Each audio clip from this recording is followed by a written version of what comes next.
On est parti ensemble. Qu'est-ce que la PNL, programmation neuro-linguistique? On pourrait se poser la question, la PNL ça sert à quoi? Ça sert à tout et à n'importe quoi. Et quand on a le mot n'importe quoi, on peut se dire, est-ce que c'est n'importe quoi la PNL? C'est une vraie question. Et on va se rendre compte finalement dans cette vidéo que c'est loin d'être le cas et que c'est beaucoup plus subtil et applicable qu'on ne l'imagine. Avant toute chose, je te souhaite la bienvenue sur cette vidéo. Je m'appelle Nico Pell et justement la PNL est une des disciplines que j'enseigne comme l'énéagramme, la spirale dynamique et tout particulièrement à toutes les personnes qui sont coachs, thérapeutes ou souhaitent le devenir. Mais également aussi si tu souhaites mieux te connaître. Alors la PNL, programmation neuro-linguistique, qu'est-ce que c'est et d'où ça vient? Tout d'abord, c'est une discipline qui a vu sa naissance dans les années 70. Elle a été fondée par Bandler, Grinder et beaucoup moins connu et passé à l'ombre, Puslik. Mais ça, on en reparlera sur une autre vidéo probablement. Cette discipline, donc, elle vient vraiment au cœur de toute cette mouvance qui a eu lieu au début des années 70, qui s'est vraiment prolongée, de toute une série de disciplines dont notamment l'analyse transactionnelle, l'approche systémique de Gregory Bateson, la gestalt thérapie de Fritz Perls, l'analyse transactionnelle, j'ai déjà dit en amont. On va retrouver également l'énéagramme, on va retrouver les thérapies familiales. Bref, on va retrouver toute une série d'approches qui vont être vraiment innovantes dans leur façon de gérer la psychologie humaine. Et la programmation neurolinguistique va vraiment baigner au cœur de ce milieu qui est à Palo Alto, aux États-Unis. Et les créateurs de la PNL vont vraiment créer un modèle au départ pour pouvoir apprendre à mieux apprendre et pourquoi pas apprendre à apprendre à apprendre. Donc au début, sur les fondamentaux de la PNL, on est sur l'enseignement. Mais au-delà de l'enseignement, pour pouvoir enseigner quelque chose, il faut pouvoir l'intégrer. Et donc vient le point clé qui est la modélisation. La PNL à la base est un outil qui permet de modéliser. Certains diront modéliser l'excellence humaine. Il me semble d'ailleurs que c'était un terme qu'utilisait Bandler. Modéliser l'excellence humaine, qu'est-ce que ça veut dire? Ça veut dire voir des personnes qui sont très talentueuses dans un domaine et arriver à récupérer ces compétences-là et pouvoir les appliquer à soi, mais aussi pouvoir les enseigner aux autres. C'est ce qu'ils ont commencé à faire en s'inspirant notamment des travaux de Gregory Bateson dont on a parlé récemment, Virginia Satir, Fritz Perls de la gestalt thérapie. Petite parenthèse d'ailleurs, la gestalt thérapie de Fritz Perls qui a été enseignée par Claudio Naranjo qui est le fondateur de l'énéagramme de personnalité tel qu'on la connaît aujourd'hui. Ça, j'en ai déjà parlé sur des vidéos, j'y reviendrai sur d'autres. Abonne-toi si ce n'est pas déjà fait. Et aussi également à Milton Erickson qui justement, par la modélisation qu'ont fait Bandler et Grinder et Puslik au départ de Milton Erickson, ont permis de mettre en place les bases, les fondamentaux de ce qu'on appelle aujourd'hui l'hypnose ericksonienne, qui est l'hypnose qui est utilisée majoritairement dans le cadre de la thérapie. Donc c'est pas rien. Et c'est aussi pour ça que l'hypnose est très présente dans les outils, dans les approches de la PNL, tout particulièrement lorsqu'on va aller plutôt sur des outils, sur des approches avancées de PNL, comme par exemple lorsqu'on va travailler sur la ligne de vie d'une personne, lorsqu'on va aller travailler par exemple sur des changements de croyances, ce genre de choses-là. Et bien ici, on va se rendre compte que l'accompagnement en état hypnotique, l'ancrage aussi, c'est un outil qui est très connu en PNL, l'ancrage émotionnel, et bien tout cela, l'accompagnement en hypnose va aider justement à travailler avec l'inconscient de la personne pour pouvoir aller chercher les ressources dont cette personne a besoin. Et c'est ça qui est intéressant ici, c'est que là, comme tu peux le voir dans ce que je suis en train de te décrire, on a déjà dévié pas mal de la modélisation, du point de base. Alors, on reprend les bases. La PNL est un excellent outil pour arriver à voir une personne, quelle qu'elle soit, identifier ses points de talent, ses points de compétence et pouvoir se les réapproprier. C'est-à-dire pouvoir récupérer ces compétences-là tout en prenant en considération, et ça c'est un point fondamental qu'on oublie souvent, tout en prenant en considération la singularité qu'a cette personne et la singularité que j'ai moi. Admettons par exemple, moi j'ai une énergie à la base qui est plutôt introvertie, si on prend les fonctions cognitives de Jung. Et j'ai une personne qui est plutôt extravertie, qui a des compétences, par exemple des compétences oratoires. je vais grâce à la PNL pouvoir modéliser ces compétences oratoires tout en prenant en considération, et c'est là où la subtilité et l'importance de la connaissance de soi et des personnalités, des finesses de personnalité, de bien pouvoir transférer ces compétences en moi tout en gardant ma singularité. Donc c'est là où finalement on a la PNL et même on va un petit peu à côté en se disant que finalement la PNL a besoin d'autres choses pour exister, d'autres outils comme par exemple l'énéagramme, spirale dynamique et bien d'autres choses encore. Mais ça, en fait, la PNL l'a compris dès le départ, du moins les fondateurs de la PNL et ceux qui ont développé derrière, comme certains grands noms, comme par exemple Robert Dilts, que tu connais peut-être sur les niveaux logiques et sur les modélisations d'excellence, les stratégies, par exemple stratégie Walt Disney et bien d'autres choses encore. Stratégie Walt Disney, stratégie d'excellence dont nous reparlerons également sur cette chaîne, c'est prévu. Donc, on revient.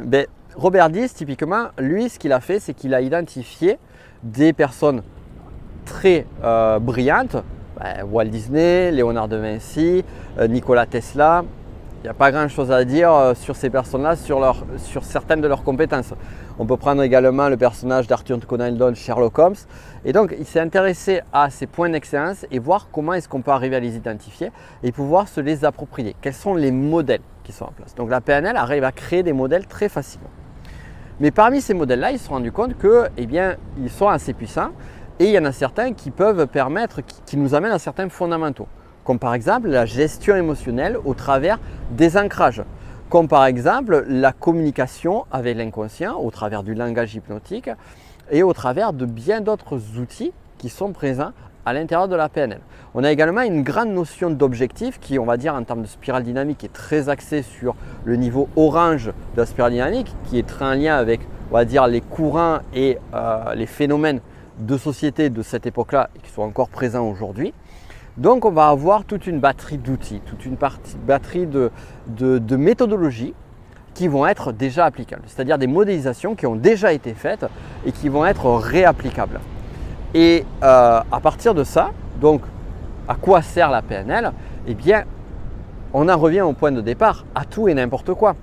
C'est-à-dire que, j'aime bien dire n'importe quoi parce que je trouve assez drôle, on va pouvoir s'en servir à tout et à n'importe quoi, dans le sens où, à un moment donné, j'ai envie de mieux cuisiner, eh bien, je vais modéliser une personne qui cuisine très bien.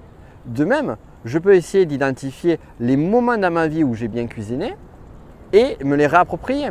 Ou alors, mon excellence dans un autre domaine qui n'a absolument rien à voir à la cuisine, admettons par exemple la course à pied, et identifier les états émotionnels qui faisaient que j'excellais à certains moments donnés dans la course à pied, identifier les pratiques que j'avais en place à cette époque-là qui m'aidaient dans la course à pied, identifier les croyances aidantes que j'avais, les croyances imitantes, et voir comment je peux arriver à intégrer tout cela, toutes ces couches-là, sur mon travail en termes de cuisine. On connaît hélas la PNL au travers de, on va dire, plus de la vente. On a tendance à croire que c'est juste un outil de commercial, ce qui est en partie vrai, rappelons-le. La PNL est utile pour tout et n'importe quoi. Je ne dis pas que la vente est n'importe quoi, bien au contraire. Mais on va dire, la PNL est applicable sur tout. Donc pourquoi n'est-elle pas applicable sur de la vente? Puisqu'on va parler de persuasion, et la persuasion implique de facto la communication. Donc si je communique avec l'autre, je vais forcément être dans un acte de persuasion. Et si la PNL m'aide à mieux communiquer, elle va m'aider à mieux persuader. C'est pour ça en fait que pendant, surtout aux États-Unis, pendant les années 90, tout particulièrement 90-2000, eh bien la PNL était un outil qui était très bon dans certaines grandes écoles qui aidaient justement, qui apprenaient des techniques de business, plutôt de vente, de marketing, on va dire plutôt sur de la vente, parce qu'on n'est plus sur la vente, mais dans le marketing, on pourrait également en parler aussi. L'autre point sur lequel est malheureusement mal connu la PNL, c'est les mouvements oculaires. On a tendance à voir, si tu tapes sur internet PNL, tu vas très rapidement tomber sur un article débile de vulgarisation, j'insiste sur le truc, qui va te parler des mouvements oculaires et dire la PNL, c'est je vais regarder les mouvements oculaires de la personne et finalement voir ce que ça dit. Je vais en faire une vidéo de ça et crois-moi que ça va piquer. Parce qu'il y a vraiment des choses à dire là-dessus et en fait, si tu veux, c'est ce qui a permis de vulgariser, parce que ça semble un peu fascinant de pouvoir lire si une personne ment ou dit la vérité au travers du mouvement oculaire. Et en fait, finalement, ça a également joué un défaveur à la PNL parce que ça a en partie décrédibilisé celle-ci, alors que finalement, il y a beaucoup d'avancées qui étaient présentes dans la PNL. On parle aussi aujourd'hui beaucoup de ce terme qui a été à la mode, qu'il reste encore un peu, qui est les neurosciences, qui est une discipline en part entière. Mais on va dire pour le grand public, c'est plus un mot, on va dire, un mot ronflant comme l'a été la PNL. D'ailleurs, programmation neurolinguistique, c'est plus le cas aujourd'hui, mais ça a été un nom ronflant à l'époque. Gardons-le à la tête. Et les neurosciences, eh bien en fait, la PNL à son époque était finalement c'était des neurosciences, j'allais dire était une forme, c'était des neurosciences à l'époque où ça a été développé. D'ailleurs, certaines pratiques, certaines approches qui sont enseignées au travers des neurosciences proviennent de façon directe ou indirecte de contenus issus de la PNL. Donc ça aussi c'est intéressant et c'est intéressant de revenir aux sources. Tout ça pour dire que la PNL c'est vraiment utile et on peut en faire tout ce qu'on veut. La question, là vraiment la grande question, c'est qu'est-ce que tu vas en faire toi? C'est comme si tu avais ton espèce de kit de Lego, d'assemblage et maintenant tu as plein de pièces de Lego, tu en as des dizaines de milliers. Qu'est-ce que tu veux construire avec? Qu'est-ce que tu veux construire avec? Et c'est à ça qu'amène la grande question de la PNL. La clé, c'est pas de tout utiliser. Par exemple, je parlais le cas de la cuisine, c'est pas de prendre tout ce que je peux en PNL pour optimiser mes capacités de cuistot. Non, la PNL, c'est juste d'utiliser ce qui me semble nécessaire, ce que je semble utile à un instant T donné pour ce travail-là. Et c'est là où c'est intéressant parce que la PNL donc, devient un très bon outil pour les coachs, mais également un accompagnement pour les thérapeutes. Et ça, on en reparlera sur une autre vidéo. En attendant, si tu as aimé cette vidéo, je t'invite à t'abonner à cette chaîne, bien évidemment, et à regarder en description certains liens, comme par exemple des liens sur, j'ai parlé d'énéagramme, de la spirale dynamique, et également d'outils de la PNL. Tu retrouveras tout cela en description. Je te laisse regarder cela et on se dit à très vite pour une autre vidéo. Ciao!